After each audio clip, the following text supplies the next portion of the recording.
Hello, this is DP Thapliyal and welcome to economics with DP Thapliyal.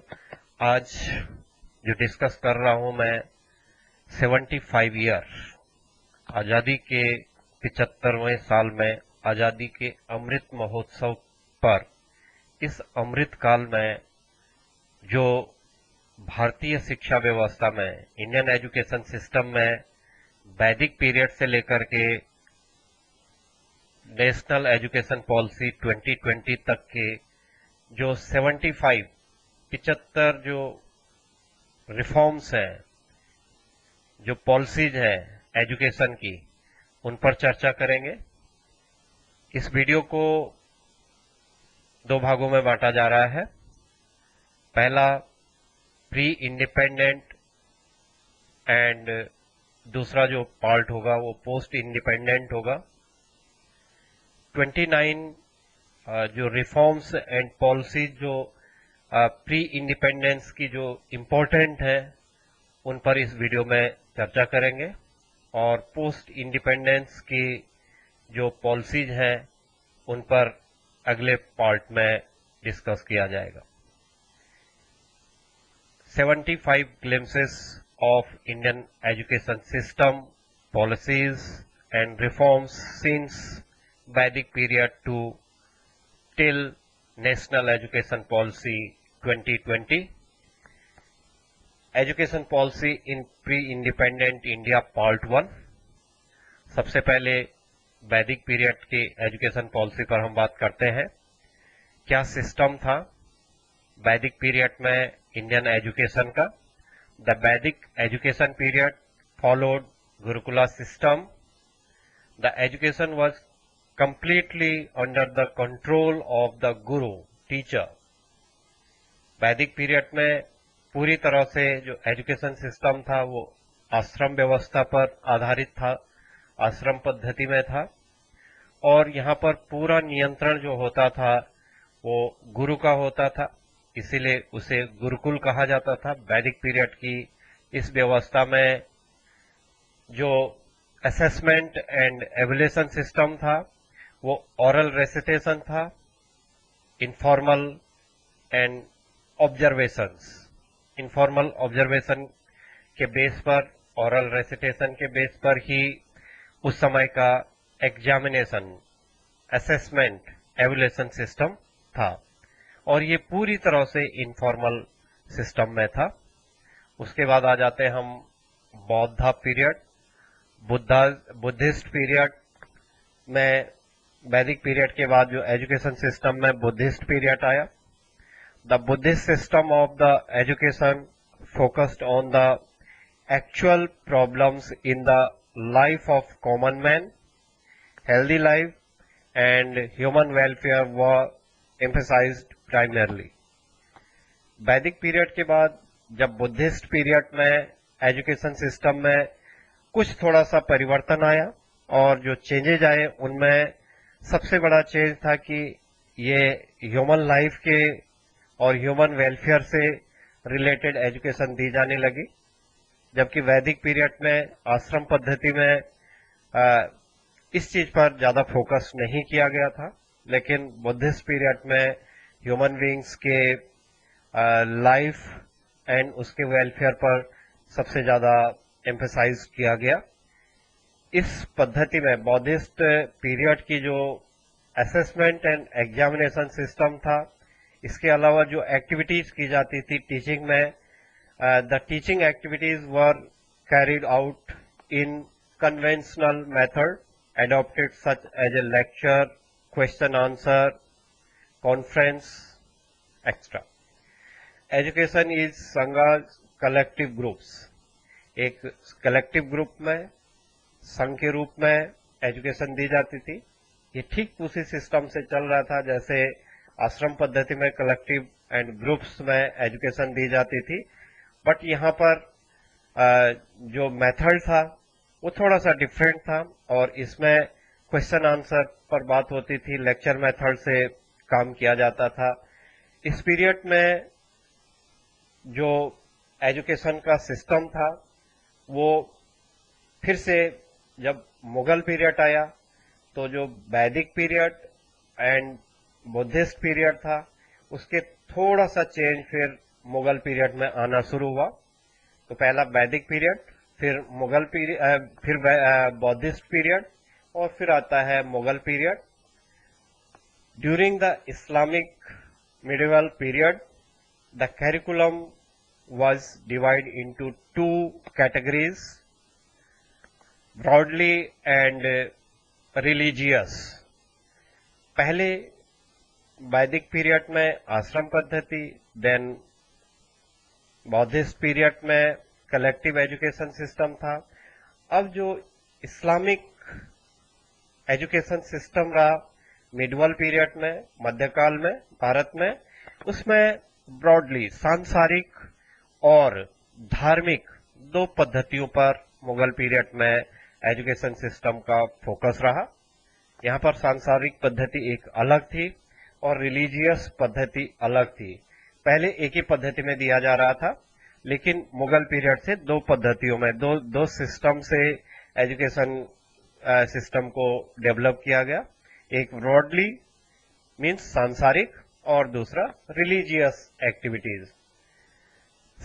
Setting up of maktabas and madrasas, assessment oral, no external agency। यहाँ पर भी जो मकतब and मदरसों में जो education दी जा रही थी मुगल पीरियड में, इसमें भी असेसमेंट सिस्टम पहले ही जैसा था। ओरल एजुकेशन सिस्टम को ही असेस किया जाता था और कोई एक्सटर्नल एजेंसी नहीं होती थी। जो मकतब एंड मदरसों में एजुकेशन देने वाले टीचर्स होते थे वही असेसमेंट करते थे, वही एवुलेशन करते थे। मुगल पीरियड के बाद जब हम मुगल पीरियड में ही बात करते हैं तो जो मकतब एंड मदरसे offers Islamic religious education including the study of Arabic, Urdu, Persian and also other subject. यहाँ पर से जो इंडिया में एजुकेशन सिस्टम वैदिक पीरियड में जो संस्कृत से लेकर के और आगे हमारे जब मुगल पीरियड में आ जाता है तो कुछ जो हमारी लैंग्वेजेज हैं उसमें चेंजेज आने लग जाते हैं। और मुगल पीरियड में जो जिन भाषाओं को यूज किया गया उनमें से जो फोकस दिया गया वो अरबिक, उर्दू एंड पर्शियन पर सबसे ज्यादा फोकस दिया गया मुगल पीरियड में। इन भाषाओं में ज्यादातर पढ़ाई होने लगी। The charter act of 1813, India में ये पहला चार्टर एक्ट, पहला मॉडर्न एजुकेशन सिस्टम का एक सेटअप बना। इससे पहले कोई मॉडर्न एजुकेशन का सेटअप नहीं था, चाहे वो वैदिक पीरियड का हो, बुद्धिस्ट पीरियड का हो या मुगल पीरियड, इस्लामिक पीरियड जिसे हम कह रहे हैं। उस पीरियड में कोई एक सेटअप एजुकेशन का सेट नहीं था। लेकिन चार्टर एक्ट 1813 से इंडिया में मॉडर्न एजुकेशन सिस्टम शुरू हुआ। This was the first noted step towards modern education in the country by the britisher. ये ब्रिटिश पीरियड था। Promoting education through Sanskrit, Arabic and English education, also be given mother tongue as medium of education was neglected। यहाँ पर जो charter act में संस्कृत को भी promote किया गया, अरबिक जो कि संस्कृत वैदिक पीरियड का था उसे भी लिया गया, अरबिक मुगल पीरियड का था, इस्लामिक पीरियड का था, अरबिक भाषा को भी लिया गया। और जो एक नई भाषा को फिर से यहाँ पर इंट्रोड्यूस किया गया इंडिया में एजुकेशन में, वो था इंग्लिश लैंग्वेज। तो इन्होंने इंग्लिश लैंग्वेज को भी बढ़ावा दिया और उसके बाद चार्टर एक्ट में मदर टंग पर भी जोर दिया गया। फिर जो नया चेंज आया एक इन 1823, the committee of public insert. In 1823, the Committee of Public Instructions was set up to give a shape to the new education policy of the government and initiate step for the implement। यहाँ पर जो कि 1813 में charter act के बाद education policy में जो reform आया वो 1823 में आया, और यहाँ पर फिर से एजुकेशन पॉलिसीज पर जो नई एजुकेशन पॉलिसी है उसके लिए कमेटी फॉर्म की गई।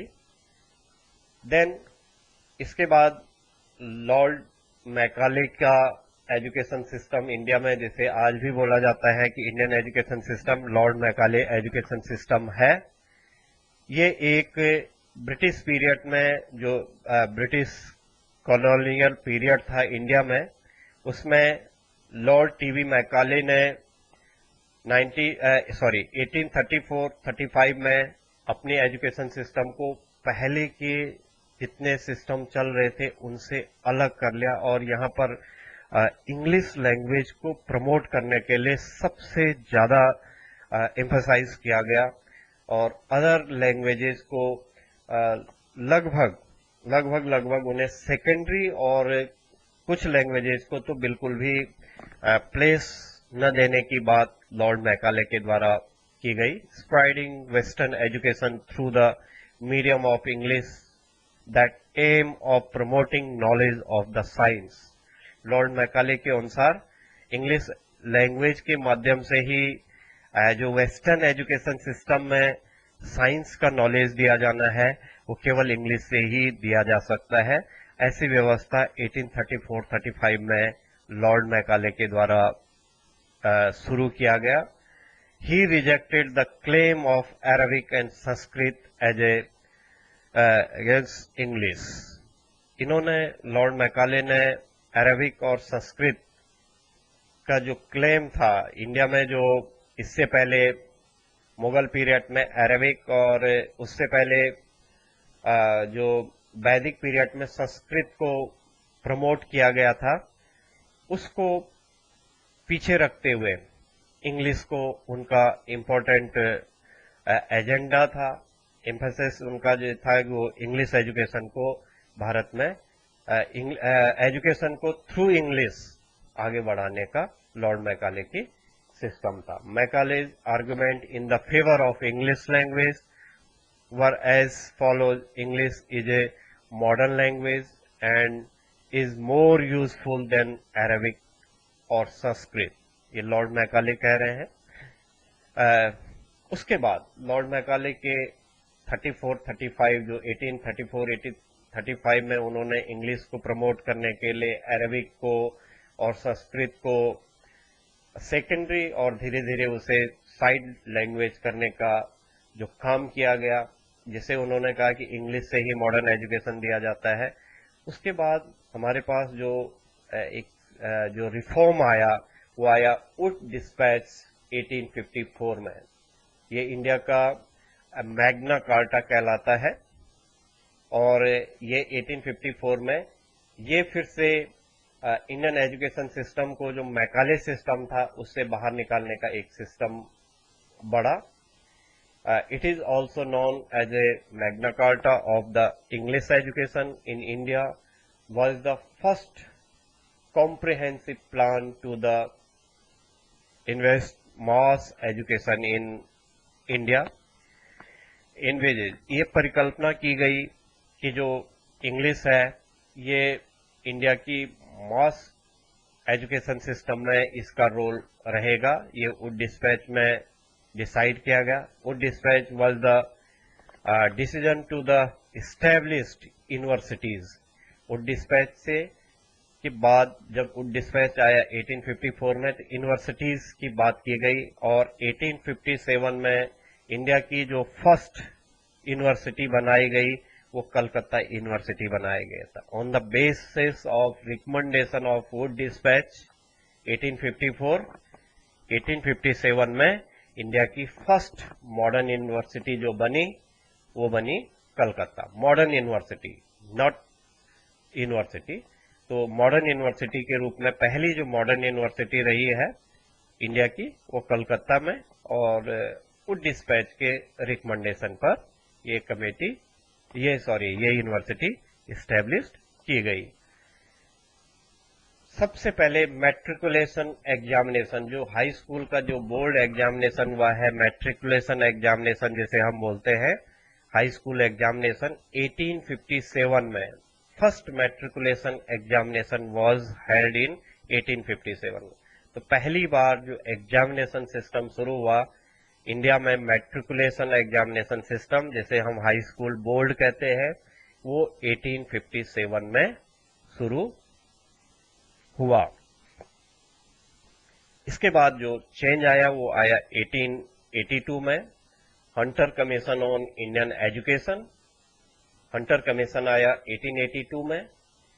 हंटर कमीशन की रिकमेंडेशन, हंटर कमेटी के जो चेंजेस थे वो प्रीवियस के जो चेंजेस थे उनमें और मॉडिफाई किया गया और एडवांस किया गया।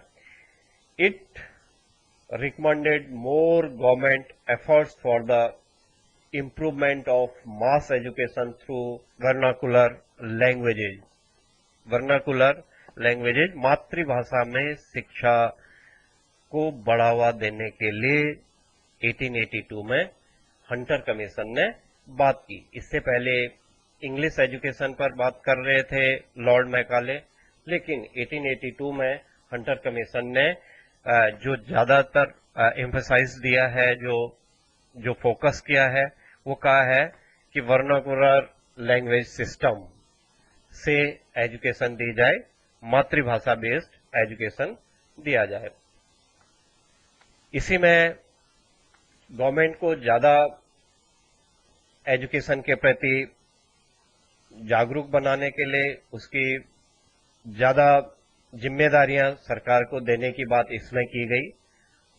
Transfer of control of primary education to the new district and municipal board, जो प्राइमरी एजुकेशन की जो जिम्मेदारी दी जाए वो जो डिस्ट्रिक्ट है और जो म्युनिसिपल बोर्ड है उनको देने की बात की गई। ट्रांसफर ये किया गया गवर्नमेंट की साइड में। गवर्नमेंट को ज्यादा इसके लिए बताया गया कि गवर्नमेंट की जिम्मेदारी है कि गवर्नमेंट एजुकेशन सिस्टम को इंडिया में बढ़ाए और मास एजुकेशन सिस्टम डेवलप हो इंडिया में। इसके लिए हंटर कमीशन ने 1882 में अपनी रिकमेंडेशन दी है। इन्होंने फीमेल एजुकेशन सिस्टम को पहली बार इंडिया में बढ़ावा देने की बात की गई हंटर कमीशन ने। तो हंटर कमीशन ने प्राइमरी एजुकेशन को डिस्ट्रिक्ट एंड म्युनिसिपल बोर्ड को देने की बात की। हंटर कमीशन ने फीमेल एजुकेशन को बढ़ावा देने की बात की और हंटर कमीशन का जो रिकमेंडेशन थी उसके बेस पर गवर्नमेंट की ज्यादा जिम्मेदारी है एजुकेशन सिस्टम को इन्हांस करने की, बढ़ाने की। इसके बाद जो बड़ा सुधार हुआ है वो 1902 में हुआ है और ये जो रेलक कमीशन है इसमें जो बात की गई, Raleigh commission 1902, the commission to review the entire university education system in India. इन्होंने एजुकेशन सिस्टम, इंडिया के जो एजुकेशन सिस्टम में यूनिवर्सिटीज का जो रोल है और यूनिवर्सिटीज के जो एजुकेशन सिस्टम है उसको इम्प्रूव करने के लिए, उसमें चेंजेस लाने के लिए, उसको और ज्यादा डेवलप करने के लिए बात की। फिर उसके बाद 1904 इंडियन यूनिवर्सिटी एक्ट आया। The act brought all India universities under the control of the government. अब 1904 में, 1904 में यूनिवर्सिटी एक्ट के द्वारा ये कहा गया कि जो यूनिवर्सिटीज हैं वो भी गवर्नमेंट के कंट्रोल में हो। पहले प्राइमरी एजुकेशन की बात की गई, मैट्रिक की एजुकेशन को बोर्ड सिस्टम में लाया गया और अब 1904 तक यूनिवर्सिटीज को भी गवर्नमेंट के अंडर में रखने के लिए एक्ट पास किया गया। 1913 में government resolution on education policy की गई। 1913 में announce a future policy for the removal of illiteracy. Provisional government were take responsibility to provide free elementary education to poor and backward classes, quality of secondary education and private effort to be improved. जो provincial government है उनकी responsibility, provincial government British period में जो उनके अपनी प्रोविंसी थी, उनकी जो गवर्नमेंट है उनको रिस्पॉन्सिबिलिटी की बात की गई इस रेजुलेशन में, जो गवर्नमेंट रेजुलेशन 1913 में एजुकेशन पॉलिसी के लिए चलाया गया। और इसमें रिस्पॉन्सिबिलिटी दी गई गवर्नमेंट को कि जो पुअर हैं उनको एलिमेंट्री एजुकेशन दी जाए, जो बैकवर्ड क्लासेज हैं उनको एजुकेशन दी जाए, और क्वालिटी एजुकेशन, सेकेंडरी की जो एजुकेशन हो वो क्वालिटी एजुकेशन हो। तो प्राइमरी एजुकेशन पुअर के लिए, बैकवर्ड के लिए, इन सभी लोगों के लिए देने की व्यवस्था की जाए और गवर्नमेंट का रोल होगा इसमें। और जो सेकेंडरी एजुकेशन है उसकी क्वालिटी को पहले की तुलना में और ज्यादा इम्प्रूव किया गया। ये रिकमेंडेशन इस कमीशन के द्वारा दी गई। देन इसके बाद अगर हम बात करते हैं इसी में Sadler commission 1917 to 1919, Sadler commission ने setting of secondary and intermediate board, तो 1857 में मैट्रिकुलेशन को बोर्ड के रूप में एग्जामिनेशन लेने की बात की गई। उसके बाद +2 जिसे बोला जाता था प्रीवियस सिस्टम में 2020 एजुकेशन पॉलिसी के बाद जिसे +2 बोला जाता था, उस सिस्टम को बोर्ड में लाने के लिए 1917 टू 1919 सैडलर कमीशन ने रिकमेंड किया और उनकी रिकमेंडेशन पर सेकेंडरी एंड सीनियर सेकेंडरी जो बोर्ड की बात हुई है, जिसे इंटरमीडिएट बोर्ड बोला जाता है, ये शुरू किया गया। तो 1917 से 1919 के बीच में जो सैडलर कमीशन था उसकी रिकमेंडेशन पर 12th बोर्ड भी शुरू हुआ। देन ये 1929 हार्टोग कमीशन, हार्टोग कमेटी की जो रिकमेंडेशन है वो 1929 में आई और इन्होंने इंडियन एजुकेशन सिस्टम में इस कमेटी की जो रिकमेंडेशन है उसने एजुकेशन सिस्टम में अभी तक जो एजुकेशन सिस्टम था उससे बहुत आगे बढ़ करके कुछ चेंजेस किए। Provide primary education but not need compulsory education system, primary education system को सभी को दिया जाए, ये इन्होंने बात की। और जो हायर एजुकेशन है, जो सेकेंडरी एजुकेशन है, उसके लिए जो बोला गया कि जो हाई स्कूल इंटरमीडिएट स्टेजेस की जो एजुकेशन है वो जो डिजर्विंग कैंडिडेट हैं, जो डिजर्विंग स्टूडेंट है, उन्हीं को हाई स्कूल इंटरमीडिएट की एजुकेशन दी जाए। जो डिजर्विंग नहीं है, जो एवरेज स्टूडेंट है, उन्हें वोकेशनल कोर्सेज के लिए बात की गई। तो सबसे पहले जो वोकेशनल व्यावसायिक शिक्षा की जो बात की वो हार्टोग कमेटी के द्वारा रिकमेंड किया गया। हार्टोग कमेटी ने बोला कि जो पढ़ने में अच्छे बच्चे हैं उनको हाई स्कूल इंटरमीडिएट की एजुकेशन दी जाए और जो एवरेज स्टूडेंट हैं उन्हें वोकेशनल कोर्सेज की एजुकेशन दी जाए। व्यावसायिक शिक्षा ITI जैसे होता है और ऐसे जो प्लम्बर का काम है, ITI वगैरह करके गाड़ी ठीक करना, ये सब चीजें, इलेक्ट्रिसिटी का काम करना, इन सब फील्ड्स में उन बच्चों को भेजा जाए जो एजुकेशन में एवरेज स्टूडेंट रहे या हैं, उस समय जो रहे होंगे। तो हार्टोग कमेटी ने इस चीज को 1929 में रिकमेंड किया। इसी कमेटी ने refer to failure of the large candidate in matric assessment only easy type of question।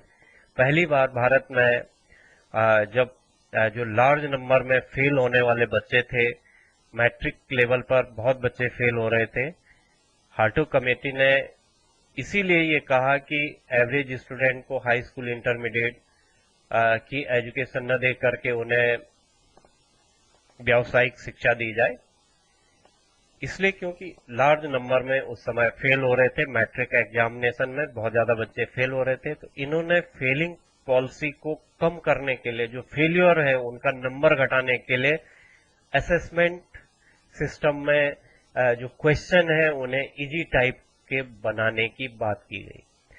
तो जो 1857 में मैट्रिक बोर्ड एग्जामिनेशन था, वो 1929 के आते आते उस बोर्ड सिस्टम में बच्चे बहुत ज्यादा फेल होने लग गए थे।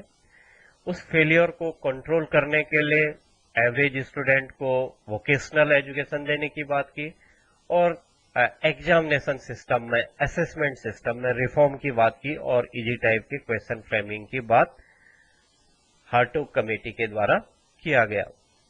1937 जो अगला चेंज आया, 1929 के हार्टोग कमेटी के रिकमेंडेशन के बाद जो बड़ा सुधार आया एजुकेशन में, इंडियन एजुकेशन सिस्टम में, वो था 1937 वर्धा स्कीम। ये वर्धा स्कीम भारतीय शिक्षा व्यवस्था की पहली स्कीम देखी जाती है जिसमें कि भारतीय एजुकेशन सिस्टम को डेवलप करने की बात की गई। The scheme focused on the learning through activities which was based on Gandhi's idea.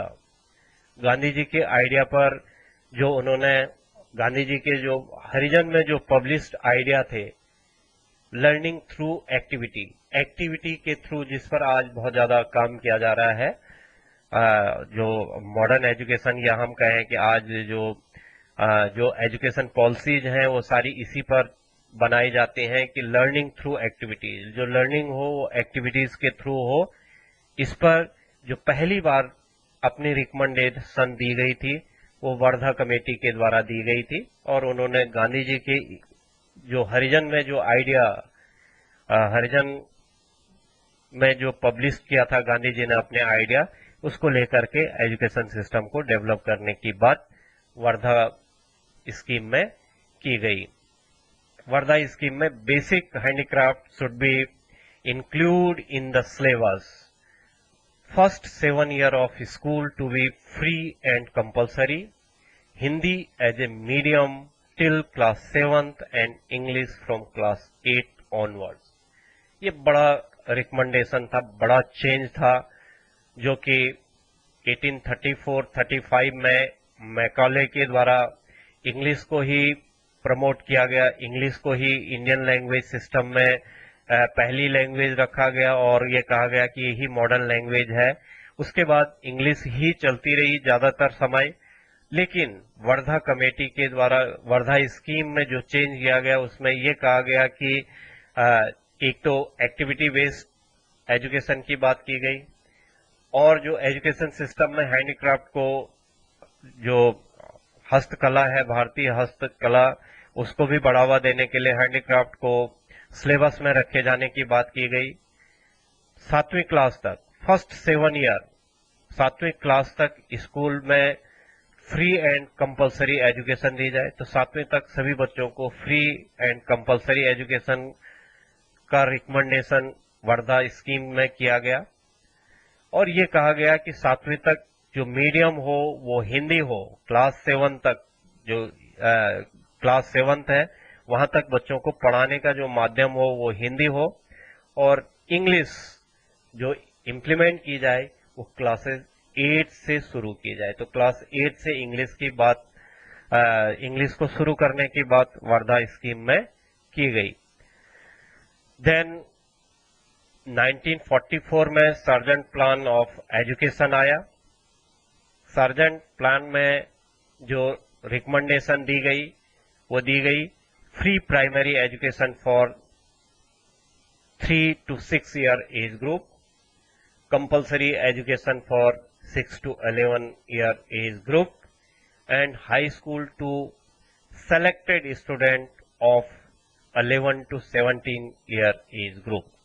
तो यहाँ पर प्राइमरी की जो एजुकेशन है वो फ्री देने की बात की गई, कंपलसरी एजुकेशन की बात की गई, 3 to 6 ईयर तक के बच्चों को फ्री एजुकेशन देने की बात की गई। फिर कंपलसरी एजुकेशन 6 साल से 11 साल तक दी जाए, और फिर से यहाँ पर उसी बात को दोहराया गया कि जो सेकेंडरी एजुकेशन है, हाई स्कूल की जो एजुकेशन है, वो सेलेक्टेड बच्चों को दी जाए और वो होगी 11 to 17 ईयर एज ग्रुप। ये सार्जेंट कमीशन के द्वारा रिकमेंड किया गया। और improve technical, commercial and art education focused on teacher training, physical education. Sergeant plan में जो रिकमेंड किया गया, जो उनके द्वारा रिकमेंडेशन थी, उसमें यह भी कहा गया कि टेक्निकल एजुकेशन को बढ़ावा दिया जाए, कॉमर्शियल एजुकेशन को बढ़ावा दिया जाए, आर्ट एंड फिजिकल एजुकेशन को बढ़ावा दिया जाए, और टीचर ट्रेनिंग की बात की गई कि जो पढ़ाने वाले टीचर हैं उनको ट्रेन किया जाए, उनकी ट्रेनिंग दी जाए। तो इतनी सारी चीजें, जो 29 बड़े रिफॉर्म थे प्री इंडिपेंडेंट 1947 से पहले के, जो 29 बड़े सुधार थे, उन पर बात इसमें की गई है। ये सारी जो चीजें ली गई हैं, ये history of Indian education, NCERT, CBSE, all NEPs, all government education commission, committees, British period education policy, इन सब चीजों से लिए गए हैं, और गवर्नमेंट के जो रेफरेंसेज हैं उन सब चीजों से इसको बनाया गया है। तो ये पार्ट 1 था। और पोस्ट इंडिपेंडेंट जो हम पढ़ेंगे, ये तो प्री इंडिपेंडेंट पॉलिसीज थी। अब हम पोस्ट इंडिपेंडेंट पॉलिसी अगले वीडियो में आपसे डिस्कस करेंगे। Thank you for watching this video. Thank you.